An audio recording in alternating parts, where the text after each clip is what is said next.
YCP నాయకులు కార్యకర్తలను విమర్శిస్తూ వ్యాఖ్యలు చేసిన ఆంధ్రజ్యోతి ఎండీ రాధాకృష్ణ పైన కేసు నమోదు చేయాలని కోరుతూ వైసీపీ శ్రేణులు జిల్లా ఎస్పీ హర్షవర్ధన్ రాజును కలిసి వినతి పత్రం అందజేశారు. మాజీ మంత్రి మేరుగు నాగార్జున, ఒంగోలు అసెంబ్లీ సమన్వయకర్త చుండూరు రవిబాబుతో పాటు పలువురు వైసీపీ నాయకులు జిల్లా ఎస్పీని కలిసిన అనంతరం మీడియాతో మాట్లాడారు.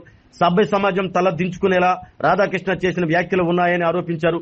ఈ నెల 9వ తేదీన పోలీస్ స్టేషన్లో ఆయనపై ఫిర్యాదు చేసిన పోలీసులు కేసు నమోదు చేయకపోవడం పట్ల నేడు జిల్లా ఎస్పీని కలిసి కేసు నమోదు చేయాలని కోరినట్లు తెలిపారు. ఈ కార్యక్రమంలో వైసీపీ నాయకులు దుంప చెంచిరెడ్డి, రాజు, ఎర్రజర్ల రమేష్ తదితరులు పాల్గొన్నారు.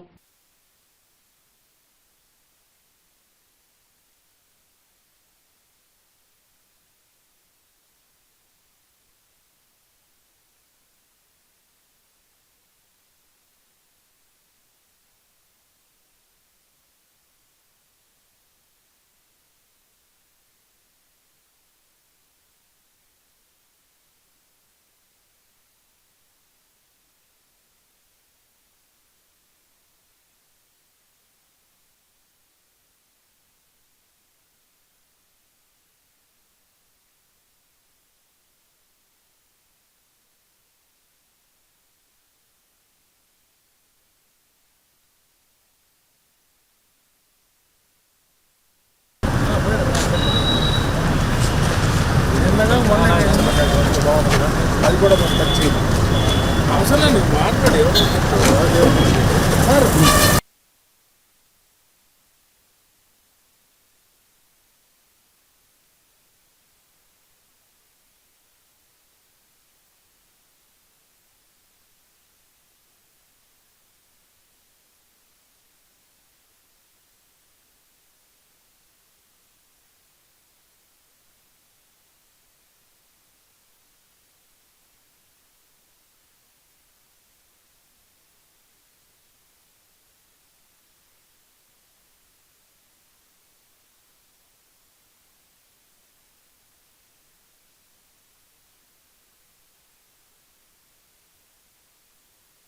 ఉన్నాడు.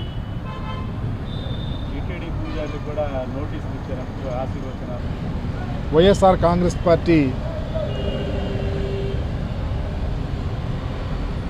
అధినాయకుని యొక్క ఆదేశం మేరకు ప్రకాశం జిల్లా వైఎస్ఆర్ కాంగ్రెస్ పార్టీ అధ్యక్షులు గౌరవనీయులు బూచేపల్లి సుప్రసాద్ రెడ్డి గారి యొక్క నేతృత్వంలో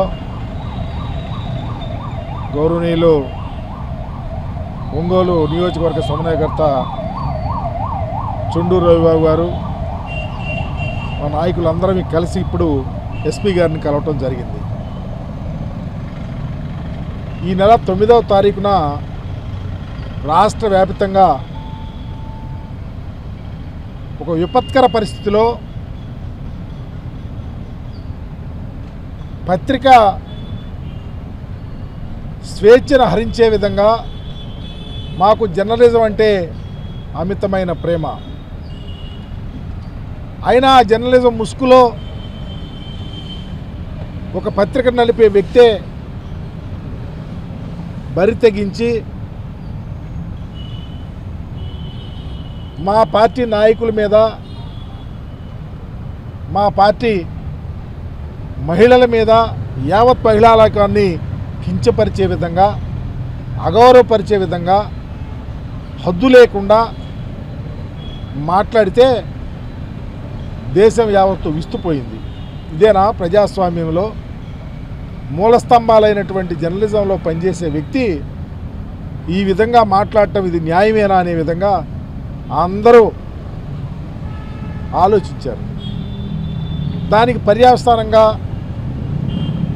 ఈ రాష్ట్రంలో ఉన్నటువంటి అన్ని నియోజకవర్గాల హెడ్ క్వార్టర్స్లో మేము పోలీస్ స్టేషన్కి వెళ్ళి, అయ్యా మహిళలను అగౌరవపరిచారు, ఏబిఎన్ రాధాకృష్ణ గారు చాలా దారుణంగా మాట్లాడారు, మాటకి పలుకుకి విలువ ఉంటుంది, ఆయన మాట్లాడిన మాటకి పలుకు ఈ రాష్ట్రంలోనే కాదు దేశంలోనే కాదు నారీ శక్తిని అపహాస్యం చేసే విధంగా మాట్లాడారు, అందుకని వారి మీద చట్ట ప్రకారం చర్య తీసుకోండి, ఎందుకంటే రేపు నేనైనా ఎవరైనా ఇంకొకరైనా భాషను వేరే వ్యక్తుల్ని సమాజాన్ని గాయపరిచే విధంగా మాట్లాడడం తప్పు. అందుకని చర్య తీసుకోమని చెప్పేసి 9వ తారీఖున పోలీస్ స్టేషన్లో కంప్లైంట్ ఇచ్చాం. అలాగే ప్రకాశం జిల్లా యావత్తు ఇచ్చాం. ఈరోజు కూడా ఎక్కడా స్టేషన్లో కేసులు పెట్టాల. మేము ఇచ్చిన కంప్లైంట్ తీసుకున్నాం. కంప్లైంట్ మీద పోలీసు వారి యొక్క సంతకం చేసి మరలా వెనక్కి కాపీలు తీసుకున్నాం. అదే క్రమంలో ఈరోజు ఎస్పీ గారిని కలిసి 9వ తారీఖున మేము కంప్లైంట్ ఇచ్చాము. ఈరోజుకి చర్య తీసుకోలేదు. తక్షణమే మీరు సంబంధిత పోలీస్ స్టేషన్లకి మేము ఇచ్చిన కంప్లైంట్ని తీసుకొని కేసు కట్టాలని చెప్పేసి ఈరోజు రిప్రజెంటేషన్ ఇవ్వటం జరిగింది. నేను ఎందుకు చెప్తా ఉన్నానంటే ఈరోజు పార్టీలు తెలుగుదేశం పార్టీ కావచ్చు, కాంగ్రెస్ పార్టీ కావచ్చు, వైఎస్ఆర్ కాంగ్రెస్ పార్టీ కావచ్చు, ఏ పార్టీలైనా కావచ్చు, ఎన్నికల్లో పోటీ చేస్తాం, ఒక పార్టీ గెలుస్తుంది, అధికారంలోకి వస్తుంది. ఆ అధికారంలో ఉన్నటువంటి పొలిటికల్ పార్టీని సపోర్ట్ చేయడానికి జర్నలిజం ముసుగులో వచ్చి ఇష్టం వచ్చినట్టు ఆ జాకీలతో ఆ ప్రభుత్వంలో ఉన్న అధినాయకుల్ని ఎత్తాలని, యువతల ప్రతిపక్షంలో ఉన్న వాళ్ళని తొక్కాలని, రాజకీయంగా అణగతొక్కాలనే ఆలోచనతో మీరు ఉండకూడదు. నిజంగా మీరంటే ఈ పత్రికా రంగం అంటే మాకు అంచెలంచెలమైన విశ్వాసం, అదే మాకు అండ. మీరే మీ మాటలే వెర్రితలు లేస్తే ఎవరు ఈ సమాజాన్ని రక్షిస్తారు? మీ మాటలు ఈ సమాజాన్ని భక్షించే విధంగా లేవని అడుగుతా ఉన్నాం.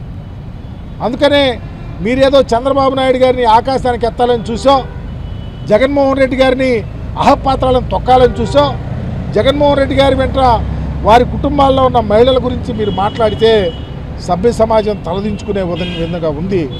ఎక్కడైనా జాగ్రత్తగా అకౌంటబిలిటీతో, రెస్పాన్సిబిలిటీతో మీరు ముందు నడిస్తే సమాజానికి మంచి జరుగుతుందని తెలియపరుస్తూ తక్షణమే ఆ కేసుల్ని మళ్ళా పునఃపరిశీలించి కేసులు రిజిస్టర్ చేయించవలసిందిగా ఎస్పీ గారికి విజ్ఞప్తి చేయడం జరిగింది. ఈరోజు ఈ రాష్ట్రంలో కూటమి ప్రభుత్వం చేస్తున్న అవినీతి అరాచకాలని ఎండగడుతుంటే ఈ కూటమి ప్రభుత్వం ఈ 2 సంవత్సరాల్లో చేసిన అప్పు 3,30,000 కోట్లు కాగా రోజుకు 500 కోట్ల రూపాయల లెక్కన నెలకు 15,506 కోట్లు లెక్క తేలింది. ఒక రోజుకి వీళ్ళు చేస్తున్న అప్పు, ఒక నెలకి రోజుకి 500 కోట్ల కాడికి అప్పు చేస్తూ పరిపాలన ఏం చేస్తున్నారని మా పార్టీ తరఫున మేము ప్రశ్నిస్తూ ఉన్నాం. చంద్రబాబు నాయుడు గారి మాటల్లో ఆంధ్రప్రదేశ్ రాష్ట్ర రెవెన్యూ జీతాలకు సరిపోతుంది అన్నాడు. మిగతా మరి రోజు చేస్తున్న 500 కోట్ల అప్పు దేనికి ఖర్చు పెడుతున్నట్టు? సంక్షేమం ఏం పెద్దగా కనపట్ల, అభివృద్ధి అసలు లేదు.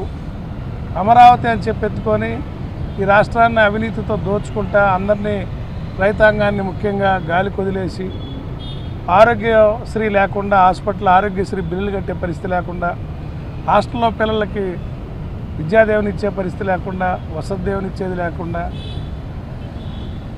ఫెయిల్ అవుతూ ఉంటే మీరు చేస్తున్న మెడికల్ కాలేజీలు అమ్ముకోవటం ఇటువంటివన్నిటిని మేము ప్రశ్నిస్తూ ఉంటే ప్రభుత్వం సమాధానం చెప్పలేకపోతుందని ఏబిఎన్ రాధాకృష్ణ గారు అక్కసుతోటి మమ్మల్ని ఇచ్చే పని ఆయన పెట్టుకున్నాడు. ఆ పని కూడా జిగుప్సాకరంగా ఏదన్నా సిద్ధాంతపరంగా మాట్లాడితే మేము సమాధానం చెప్పగలం, పార్టీ పరంగానో విధానపరంగానో మాట్లాడితే సమాధానం మా ప్రతి ఒక్క కార్యకర్త కూడా చెప్పగలడు. కానీ మేము మాట్లాడే మాటలు జగన్మోహన్ రెడ్డి గారు మాకు నేర్పిస్తున్నాడనో, లేకపోతే ఆయన ఏం చెప్తే అది మేము ఫాలో అవుతున్నాం, గుడ్డిగా ఫాలో అవుతున్నాం అని మహిళల పట్ల సీనియర్ జర్నలిస్ట్ అయినటువంటి రాధాకృష్ణ గారు చేసిన మాటలను ఖండిస్తూ మేము కంప్లైంట్ ఇవ్వటమైంది.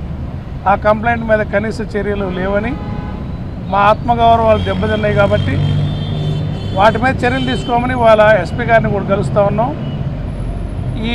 ఇటువంటి మాటలతోటి మా మనోభావాలను, మా మనోస్థైర్యాన్ని దెబ్బతీయలేరు. ఈ కూటమి అరాచకాన్ని, కూటమి అప్పుల లెక్కలన్నీ తేలుస్తాం. ఈ సందర్భంగా తెలియజేస్తున్నాం. ఆరోగ్యమే మహాభాగ్యం అంటారు. కానీ ఆరోగ్యాన్ని నమ్మకంగా కాపాడే స్థానం ఎక్కడ? ఇది ఒంగోలులో మీకు దగ్గరగా మన Venkataramana nursing home private limited. Caring your life 54 ఏళ్ల విశ్వాసంతో ఇది ఒక హాస్పిటల్ కాదు, ఇది ఒక విశ్వాసం. 3 తరాలుగా వేలాది కుటుంబాలను ఆరోగ్యంగా నిలిపిన ఆదరణ. మా నిపుణుల వైద్య బృందం మా దగ్గర అనుభవం కలిగిన బృందంలో అందించే సేవలు neuro surgery, general medicine, diabetes, pulmonologist, general surgery, ophthalmology, urology, orthopedic, ENT, pediatrics, dental surgery, anesthesiology, gynaecology, cardiology, emergency మరియు క్రిటికల్ కేర్. ఒంగోలులో ఆరోగ్యానికి ఒక కొత్త శకం ప్రారంభమవుతుంది. వెంకటరమణ ఐ హాస్పిటల్ ప్రారంభించబడింది. కంటి ఆరోగ్యానికి ప్రత్యేక పరిష్కారంగా ప్రభుత్వ ఉద్యోగులు, రిటైర్డ్ ఉద్యోగులు మరియు వారి కుటుంబ సభ్యుల కోసం ఈహెచ్ఎస్ ద్వారా వైద్యం, క్యాష్లెస్ సేవలు, Medi Assist, Star, GHPL, Aditya Birla, Bajaj Allianz మరియు ఇతర ప్రముఖ హెల్త్ స్కీమ్లు అందుబాటులో ఉన్నాయి. ఆరోగ్యశ్రీ, డాక్టర్ ఎన్టీఆర్ వైద్య సేవా నిధి అందుబాటులో ఉన్నాయి. చిరునామా ఆర్టీసీ బస్టాండ్ ఎదురుగా, Kurnool road, Ongole. Phone number 08592282623, cell number 9100679099. Eye hospital number 9866484770. Website www.venkatramananursinghome.com. Facebook www.facebook.com/pkrnh. Venkataramana nursing home, 3 తరాల విశ్వాసం, నూతనతతో కూడిన సేవ. మేము కేవలం చికిత్స చేయము, మేము శ్రద్ధ వహిస్తాం, పరిరక్షిస్తాం. సేవ చేయడం మాకు ధ్యేయం.